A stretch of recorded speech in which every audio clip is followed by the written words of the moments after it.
আমার আব্বা জান গাইছে আল্লাহর নবী নূরের নবী গো আপনি নবী আমার জীবনের জীবন। এটা কি হালাল না হারাম? এটা কি কুবাক্য না ভালো কথা? নবীর প্রেমে পাগল হইলে নবীর প্রেমে পাগল হইলে আল্লাহ তাআলা খুশি। নবীর দরদ পড়ো দিবানিশি। আমার নবীর প্রেমে পাগল হইলে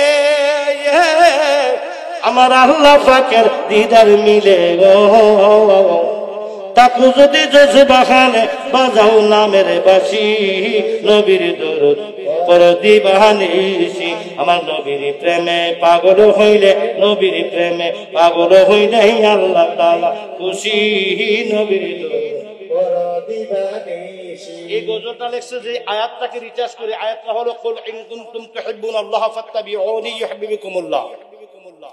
আর এটার হাদিসটা হলো লা ইউমিনু আহাদুকুম হাত্তা আকুনা হাব্বা ইলাইহি মিন ওয়ালিদিহি ওয়া ওয়ালাদিহি ওয়ান নাস আজমাইন। এই দুইটা হাদিস এবং আয়াতকে রিচার্জ করে এই গজলটা লেখছে। আর নবীর প্রেমে পাগল হইলে আল্লাহ তাআলা খুশি। নবীর দুরূদ পড়ো দিবা খুশি। আমার আব্বা তো এইগুলা বলছে। এরপরে বাকিগুলা বলছে মুর্শিদি।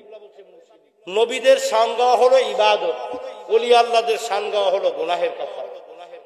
তাফসিরে কবির কিতাবের 20 পৃষ্ঠার মধ্যে আসছে যিকরুল আম্বিয়া মিনাল ইবাদত ওয়া যিকরুস সালিহিন কাফারা। ওলি আল্লাহ নবীদের শান গাওয়া হলো ইবাদত, ওলি আল্লাহদের শান গাওয়া হলো গুনাহের কাফারা।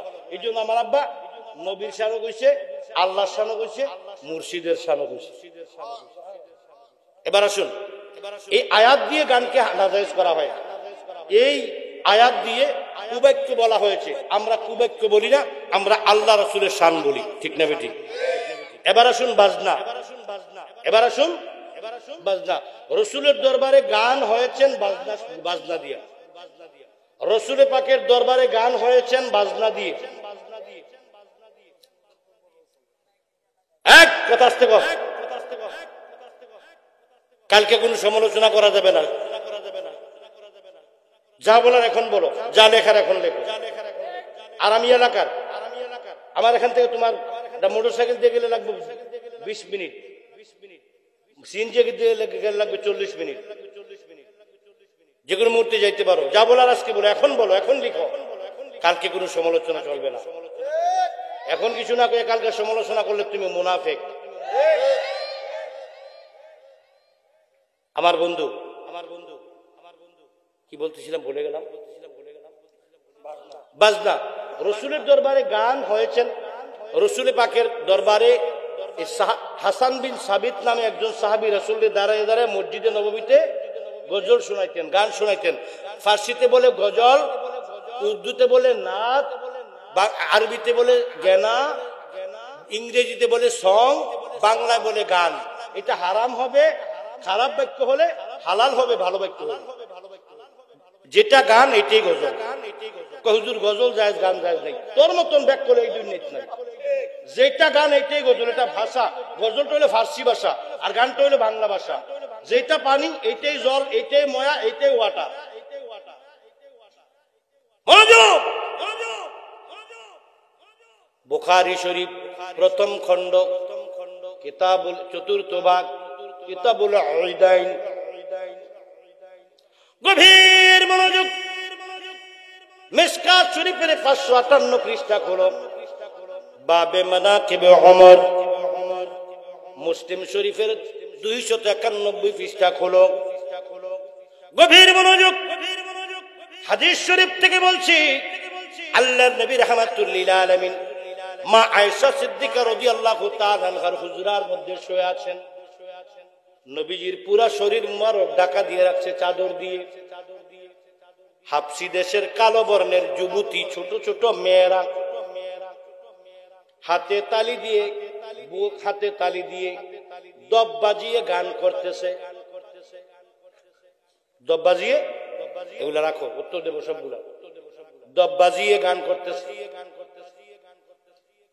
সেই গানগুলা কিসের গান? কিতাবের ইবারতের মধ্যে এইটাও লেখা আছে বিগেনায়ে বুআসিন। বিগেনায়ে বুআসিন। এই গানটা ছিল বুয়ার যুদ্ধের গান। এবার সুর দেবো কম, কথা বলবো বেশি, আর বেশি কোনো ব্যাপারে কষ্ট দিতাম না। এই গানটা ছিল বুয়াদ যুদ্ধের গান। আবু বকর ফান্তাহরানি, হযরত আবু বকর রাদিয়াল্লাহু তাআলা আনহু সেই ঘরের ভিতরে প্রবেশ করলেন। আবু বকর রাগ হয়ে আয়েশার প্রতি, হযরত আয়েশার প্রতি রাগ করে ফেললেন। কি করলেন? রাগ করে ফেললেন। রাগ করে বললেন কি, ইনদান নবী সাল্লাল্লাহু আলাইহি ওয়াসাল্লাম মাজমারাতু শাইতান। এই আয়েশা, শয়তানের বাজনা রাসূলের সামনে বেশি করো। রাসূল মুখ থেকে চাদর সরাইয়া দিয়েছে, যে বলল আবু বকর বসো, ওদেরকে গাইতে দাও। একটু পরে ওমর গেলেন, এমনি করে কয়েকজন সাহাবী গেলেন, একটু পরে ওমর গেলেন। ওমরকে মানুষ, ওমরের রায় বড় না নবীজির রায় বড়? ওমরের সিদ্ধান্ত কায়েম হবে না নবীজির সিদ্ধান্ত কায়েম হবে? একটু পরে হযরত ওমর গেলেন, পেশটা এখানে লাগায়, এই জায়গাটা দিয়া ওহাবিরা পেশটা লাগায়, মুনকিরেরা পেশটা লাগায়, সুন্নিদের মধ্যে একদল পেশ লাগায়। এরপরে প্রবেশ করলেন ফাদাখালা ওমর। ফাদাখালা ওমর প্রবেশ করলেন। ওমর প্রবেশ করিয়া যখন প্রবেশ করলেন, তখন ওমরকে মানুষ স্বভাবগত কারণে, ওমরকে মানুষ স্বভাবগত কারণে, আচরণগত কারণে ভয় পাইত। বিদায় অনেক সময় পরিবারের মধ্যে দুই একটা লোক খুব বদমেজাজি থাকে অনেক পরিবারে, ঠিক না ঠিক? ওদেরকে দেখলে ঘরের সবাই চুপ হয়ে যায়। কিছু কিছু বাবা আছে, ছেলেমেয়েরা আব্বুর কান্দে যায় ওঠে, ঠিক না ঠিক? আব্বুর কাঁধে যেয়ে ওঠে, আব্বুরে ঘোড়া বানায়, আব্বুরে কিলায়, আব্বুর কাঁধে ওঠে। কিছু কিছু ছেলে মেয়েরা আব্বুরে দেখলে দৌড় দেওয়া, এটা আব্বুর ব্যবহারের কারণে, ঠিক না ঠিক? তদ্রূপ হযরত ওমরের রাগ বেশি থাকার কারণে ওমরকে দেখে আর বন্ধ করে দিলেন। ওমরকে দেখে বন্ধ করে দিলেন। তো রাসূল সাল্লাল্লাহু আলাইহি সাল্লাম বললেন, ওমর, তোমাকে দেখে তারা বন্ধ করে দিল, তোমাকে শয়তানও ভয় পায়। এই কথাটা দিয়ে বুঝাইতেছে যে এই হাদিস দ্বারা গান হারাম।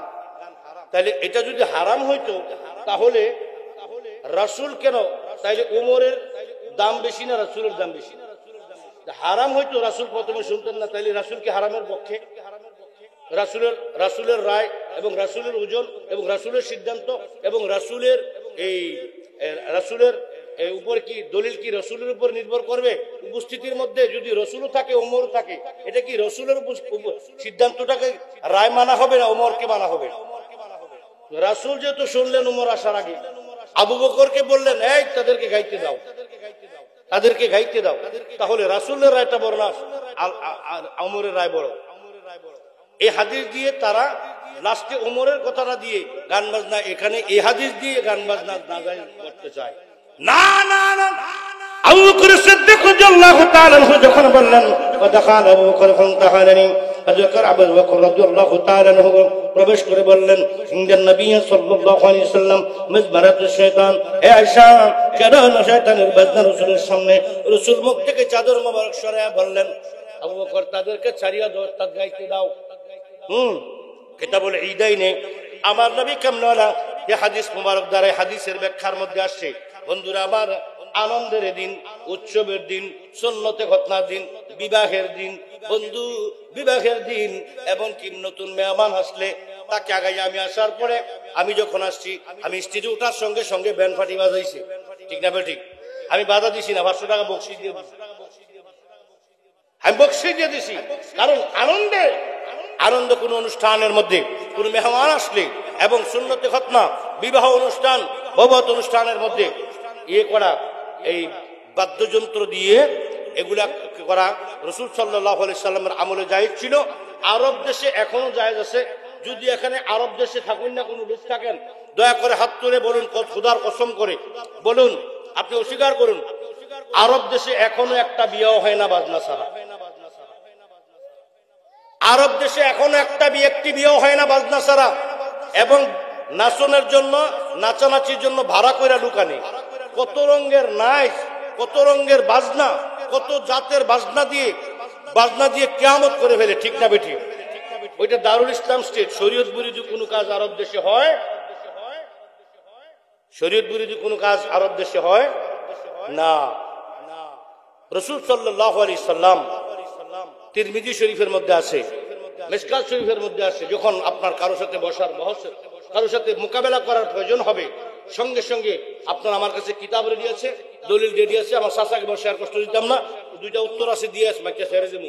কি রাসূল সাল্লাল্লাহু তাআলা আলাইহি সাল্লাম এটা পর্যন্ত ঘোষণা করেছেন, তোমরা অনেকগুলো দব বাজিয়ে মসজিদে বিবাহ ঘোষণা করো। তিরমিজি শরীফের মধ্যে ফিল মাজালিসি বিদ্দুফুফি এই ইবারতগুলো দিয়ে বলছেন। কিন্তু আমরা তো সেটাও করি না, মসজিদও বাজাই না, ঠিক না ঠিক? আমরা মসজিদও বাজাই না, আমরা বাজারও বাজাই না, আমরা বাজাই আমাদের খানকায়। আমরা বাজাই কোথায়? আমাদের তরিকার নিয়মে আমাদের খানকায় বাজাই। আপনাদের মাথা ব্যথা কেন? আপনাদের মাথা ব্যথা কেন? এইবার বন্ধুরা আমার গভীর মনোযোগ। এবার লাহওয়াল হাদিস দিয়ে গান বাজনাকে কি করা হয় নাই? গান বাজনাকে হারাম ঘোষণা করা হয় নাই। লাহওয়াল হাদিস দিয়ে ওই নজরুল ইবনুল হারিসের কুবাক্যকে অর্থাৎ তার কবিতাকে হারাম ঘোষণা করা হয়েছে। অথবা আধ্যাত্মিক শ্যামা মাহফিল হারাম। কোরআন থেকে আরেকটা দলিলের নাম আমার সামনে দেখাও। এক আনসারীকে নতুন বিয়ে, এক আনসারীর বিয়ে হলো। আনসার বুঝেন? আনসার মুহাজিরদেরকে যারা সহযোগিতা করে জায়গা দিয়েছেন, খাবার দিয়েছেন, তারা হলো আনসার। মুহাজির মানে যারা হিজরত করেছেন। মদিনার আনসারের বাড়িতে বিয়ে হলো। রাসূল সাল্লাল্লাহু আলাইহি ওয়াসাল্লাম রাতের বেলা ঘরে ঢুকলেন। ঘরে ঢুকার পরে বলছেন, আয়েশা, দুলহানিকে স্বামীর বাড়িতে পাঠিয়েছো? হা হা। কাদের সাথে কোনো গায়ক দিয়েছো? কয় না। কেন দিলে না? আয়েশা, কেন গায়ক দিলে না? তুমি জানো না আনসাররা গীত পছন্দ করে, ওরা গান পছন্দ করে, কেন দিলে না? আজকে ইসলামটাকে বিকৃত করে একদল মানুষ সুফিবাদকে ধ্বংস করার জন্য। এখন যারা সুফি তারা হইছে ভণ্ড, আর যারা ইসলামটাকে রূপ পাল্টাইয়া দিয়েছে তারা হইছে সুফি। বাহিওয়ালা নগদওয়ালারা তাকদা দেয়, নিজে কানাপথ দেখে না অন্যের রাস্তা দেখায়। ওরে ধর্ম লইয়া চুল চাতুরি ধরা খাবি শেষ বেলায়। নিজে কানাপথ দেখে না অন্যের রাস্তা দেখায়। ধর্ম লইয়া চল চাতুরি ধরা খাবি শেষ বেলায়। নিজে কানাপথ দেখে না।